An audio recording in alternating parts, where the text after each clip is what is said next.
नमस्ते, आपका इस चैनल पर स्वागत है। आपसे अनुरोध है कि अगर आपने अब तक इस चैनल को सब्सक्राइब नहीं किया है तो कृपया इसे सब्सक्राइब करें और साथ ही नोटिफिकेशन बेल जरूर दबाइएगा। नमस्कार अशोक जी। नमस्ते, वंदन। अशोक जी, आपसे पूछना चाहेंगे कि ये वर्ल्ड अल्जाइमर डे क्यों मनाया जाता है? देखिए, कोई भी डे अपने भारत में हम सभी मनाते हैं तो उसका एक ही उद्देश्य होता है कि जो प्रथम दृष्टिया या प्राथमिक जानकारी है वह अपने सभी बंधुओं तक पहुंच सके और सभी जागरूक हो सके। बिल्कुल उसी तरह से इसका भी उद्देश्य है कि सभी लोगों को जागरूक करना, समाज में कोई अल्जाइमर से पीड़ित ना होने पाए, इसके लिए सबको बताना, चेताना, ताकि अपने परिवार में, अपने आसपास लोगों को देख के उनको मुख्यधारा से जोड़ सकें। और अब प्रत्येक वर्ष 21 सितंबर 21 सितंबर को यह दिवस मनाया जाता है। अशोक जी, आपसे पूछना चाहेंगे कि ये अल्जाइमर डिजीज क्या है?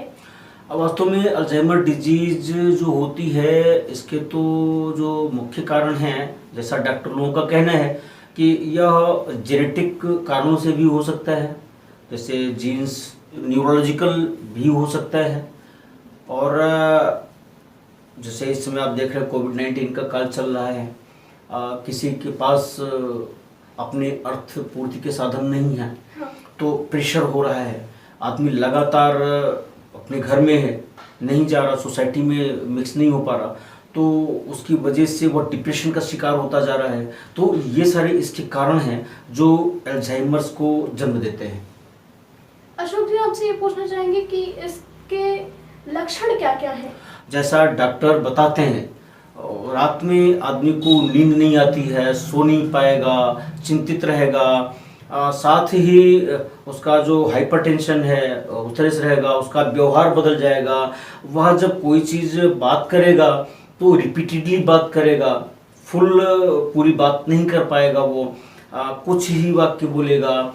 साथ ही कुछ ऐसा भी हो सकता है कि उसने कोई चीज़ याद किया और भूल गया, रिपीटेडली भूल रहा है, अपने यहाँ तक कि जो रिश्तेदार हैं या परिवार के लोग हैं उनका नाम भी भूल जाता है, या कोई चीज़ ऐसी है जिसको अभी उसने याद किया, हाँ अभी इसको करना है, वह भूल गया। तो ये सब अल्जाइमर्स के सिम्टम हैं।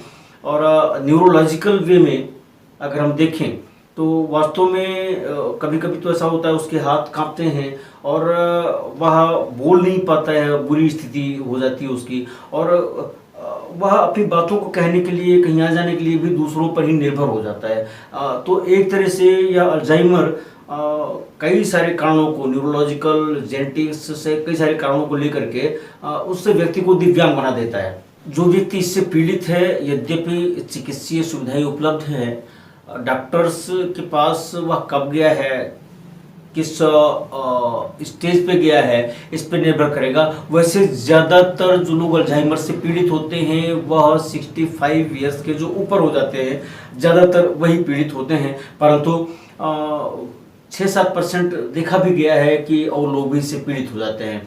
तो बहुत कुछ ये आपस के जो आसपास के वातावरण है, आसपास का जो रहन सहन का स्तर है, या घर का काफ़ी कुछ माहौल भी इसको प्रभावित करता है। चूँकि जो न्यूरोलॉजिकल हमारी प्रॉब्लम्स आती हैं वह बहुत कुछ हमारे सोच विचार, उठने बैठने, व्यवहारित होने पर निर्भर करता है। धन्यवाद अशोक जी, आपका इस विषय पर जानकारी देने के लिए। बंधुओं, आपसे अनुरोध है कि अगर आपने इस चैनल को अब तक सब्सक्राइब नहीं किया है तो इस चैनल को सब्सक्राइब करें और साथ ही नोटिफिकेशन बेल जरूर दबाएं, जिससे कि आपको इस चैनल पर अपलोड होने वाली वीडियोस मिलती रहें। धन्यवाद। नमस्ते।